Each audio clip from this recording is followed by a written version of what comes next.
Hi, I'm Ramirez, and I attend McCollum High School in San Antonio, Texas. So we're going to talk about playoffs in 2022 and how I struggled with depression. Nobody knows because I'm known as Sunshine, so everyone thinks I'm all bubbly and joyful, which I am, don't get me wrong, but I'm also a human and I have human thoughts. Depression, it's nothing fake, it's real. Like, it happens to anybody and everybody. And for me, it was hard to believe because I have everything. Like, I have a home, I have a great family, I have a great support system. But nobody thought that the sport I love was taken away from me once I was finally doing well as a person too. Once I fell into depression, I was like, it's over. Like, my scholarship is going to get taken away. I'm going to fall back and I'm not going to be the player I was.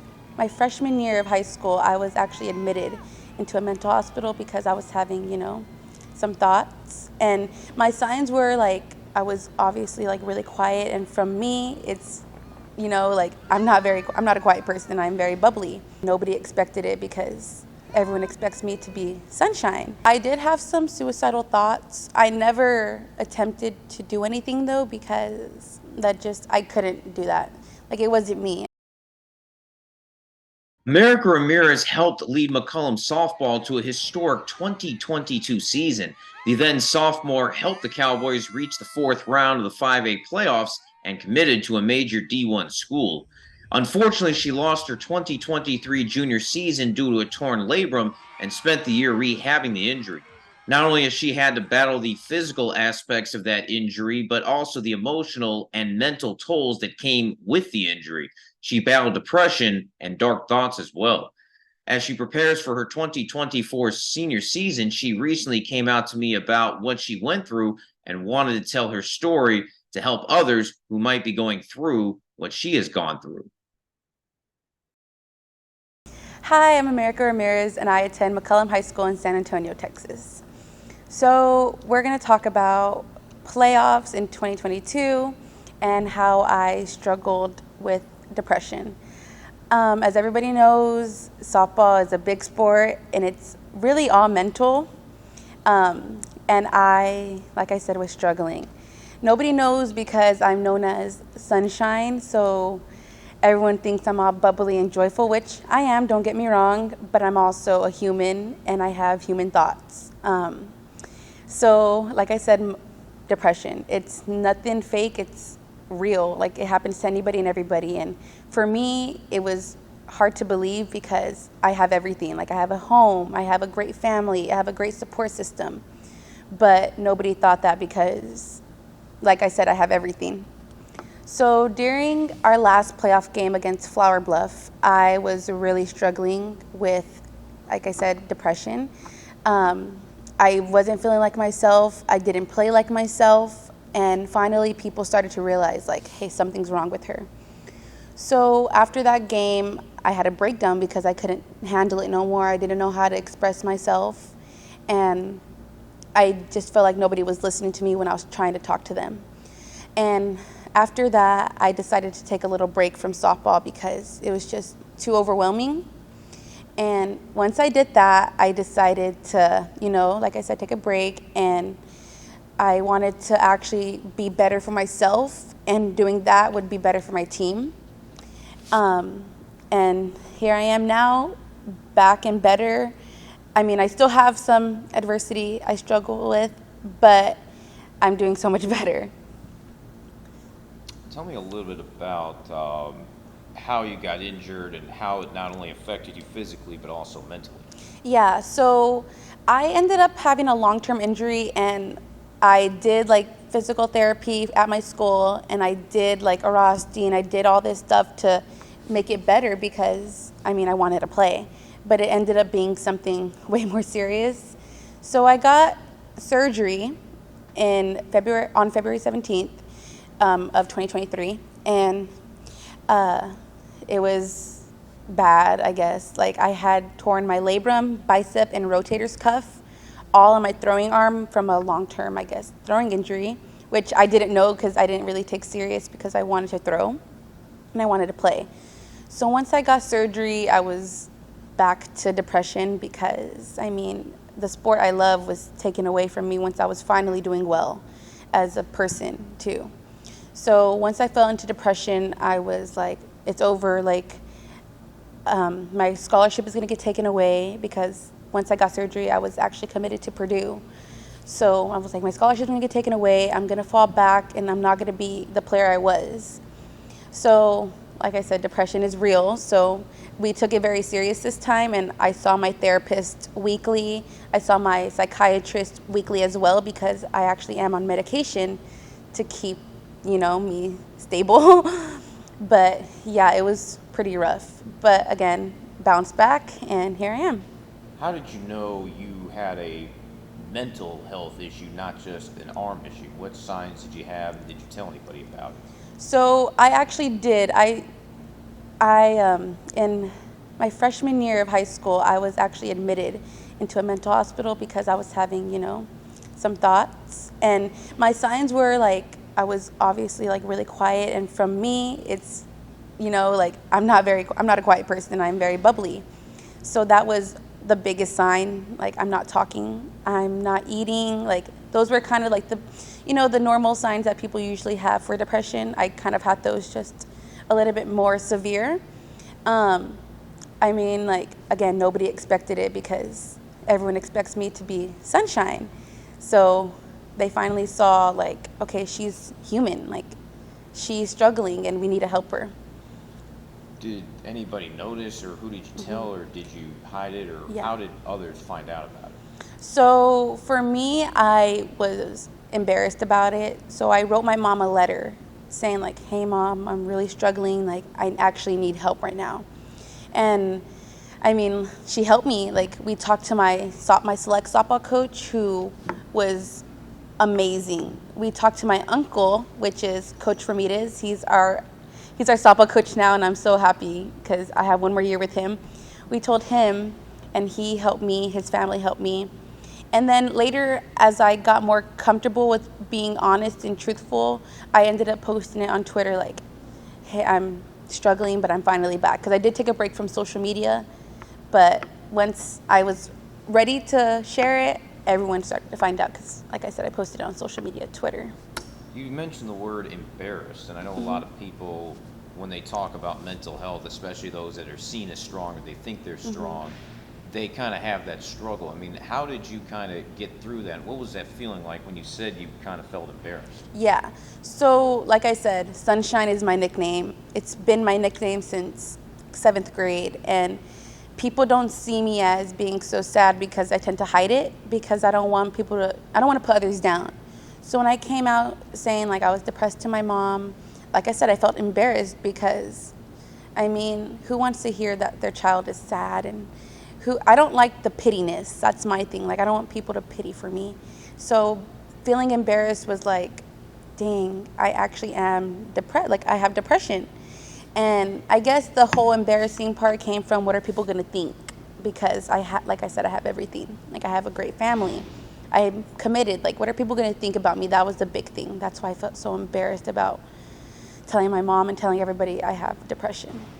What was the reaction? Because I know with social media and bullying, it can be tough on anybody, especially those that are young and still in high school or still in school. Yeah.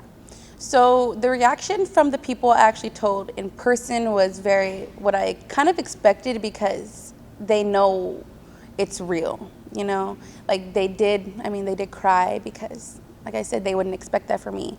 On social media, it was it was also like what I expected as well. People were like, oh my gosh, I'm so sorry. But I also can kind of tell, like, how is she depressed? How is she struggling when, like I said, she has everything? So it was like 50-50, I guess. Like, some people, it was kind of hard for them to believe, and then some people were like, oh my God, like, I think I'm going through this as well. So it was both 50-50. Tell me briefly both about the rehabilitation, not only with your physical injury, but also what you went through with your mental health, getting ready for your senior season in 2024. So with the arm injury, I was out all softball season for select and for high school. So that was really rough for me mentally and physically, because like I said, I wanted to play ball. That's all I wanted to do. So that was rough mentally. Physically, I felt like I was just going to go down, like kind of have a fall off. Luckily for me and my work ethic, I still put in some work that I could do. Like I did some catching drills that didn't include my arm. I did journaling to express all my feelings and everything. So I had tips and tricks. So now that I'm like cleared and covered to do everything, I've been working out. I've been doing some research on some teams because I want to start early already for a great season. So yeah, I do physical therapy once or twice a week here, and then I do some as well at home. I know for people varying on the ages, some could be suicidal, some turn to drugs or substance abuse, some will turn to coping mechanisms. Were you suicidal? Did you go through any of that stuff, or how did you cope with it? So I did have some suicidal thoughts. I never attempted to do anything though, because I couldn't do that. Like it wasn't me. I knew I was just struggling. But I did have some coping skills, which was working out till I felt like I was ready to, to kind of feel the pain I was feeling in my head, but feeling it towards my body, which isn't a good thing. But honestly, it ended up helping me in the long run because I was in so much better shape than I was. Another coping skill was I journaled a lot. I did so much journaling. Like everything I felt and everything that was in my head, I wrote it down. And then finally, once I was like, okay, I'm a little bit better, I started working out and eating better. Again, working out, but I didn't overwork myself like I used to do. I worked out till, I needed to stop, and I started eating better and eating like I should be eating. I know physically you have to make adjustments during that, but mentally, how have you changed now from during the injury, pre-injury, or even growing up? Yeah, so mentally, last year and the year before, I was weak. I was mentally weak. I didn't know how to control myself. Not saying like I'm doing something bad, but just like I didn't know how to control my thoughts. So like I said, I was mentally weak, and I'm going to own that because it's the truth. Now, and from my injury as well, I felt like, yes, I was sad, but I was mentally stronger. Like I told my mom right away I was sad, and that was something I struggled with back then. So I considered that stronger, and I also, like I said, I still journal. And I think that's what helped me the most is journaling, because if I don't want to tell my therapist, I don't want to tell my mom, I can at least write it in my journal and I let all that out. So now I feel like mentally I'm stronger, even for growing up. Like I feel like that's helped me so much because now I'm more independent. I don't have to rely on people. I can do things on my own, and I feel comfortable doing it. Yeah, I was going to ask, I know for some people that go through stuff like this, they find that there's a benefit to it versus if they hadn't gone through it, trying to find the positives. Mm-hmm. Briefly, what do you take from this that makes you better off versus if you hadn't gone through any of this? Yeah, so if I hadn't gone through any of what I went through, I would not have believed that mental health can actually go to anybody. I would not have believed that because, like, nobody expects anybody to have it. Like I said, nobody expected me to have it. And so when I did, I felt like that opened a lot of people's eyes because it happens to anybody. If you like it or not, it can happen to you. And I mean, like for me, it actually helped me in the long run because now I'm here, I'm open to anything and everything. And now I'm more independent, and I rely on myself, really. So it's actually helped me in the long run. Being that you're on the South Side, and we know that the South Side sticks together really well, yes. There's a lot of athletes that look up to you, especially not just at McCollum, but a lot of the school districts around the area. How do you kind of open yourself up to them, and how do you use your platform to help them out? Because some of them may not be as strong as you, or some of them may just have a harder time dealing with it. Yeah, so that's a big thing for me. Like I want to give back to what I love and who I love and my city, really, because the South Side, we don't get a lot of recognition from a lot of people, and I think that's so sad because look at me. I've had so many opportunities and I took them. A lot of people don't get to have them on the South Side, and I mean, I'm very lucky. But for me, I feel like social media, Twitter, Instagram is really big for me to help them because that's what a lot of kids are on now. So I be like, hey, do you need help? Do you want to practice together? Really anything, because I'm also very open and I like to hear people out as well. So if they ever need to talk, I'm one text away, one call away. Final question. Obviously, it has made you a strong woman and going through that, but I mean, do you now focus not just on the softball, but also that because there's so many athletes from youth all the way up to pros and retire that go through this, that now maybe you're going to be seen in a different light where now people may want to message you, or you may even have opponents, whether in high school or college, that will see this and now want to, they want to ask you for help? Yeah, so that's the goal for me. I want people to know that athletes struggle, but athletes are also human first. And mental health should always be the number one priority. Whether people don't think so, it really should be, because, like I said, athletes are human first. Humans have feelings, humans have thoughts, and humans have emotions. And that's one big thing for me, and thankful for all my coaches who allowed me to show my emotion, allowed me to show my feelings and stuff. So yes, I expect people, and I just want people to know they can come to me because I am an athlete that's going to play at the next level and that's struggled with depression but faced it and beat it, really. So yes. I really appreciate your time, America. Is there anything else you want to add about your experiences that we haven't touched on? I actually do want to add something. Now that I'm back and playing, I am just excited for senior season, and my seniors and I are going to try to lead this team, to hopefully state, and yeah, just ready for it. Well, America, I know it's always tough to talk about this stuff. Obviously, great to see that you're doing better physically and mentally. Thanks for the time, and hopefully this story will be able to help not only with you, but be able to help others out, really almost anyone. Yeah, yes. Thank you.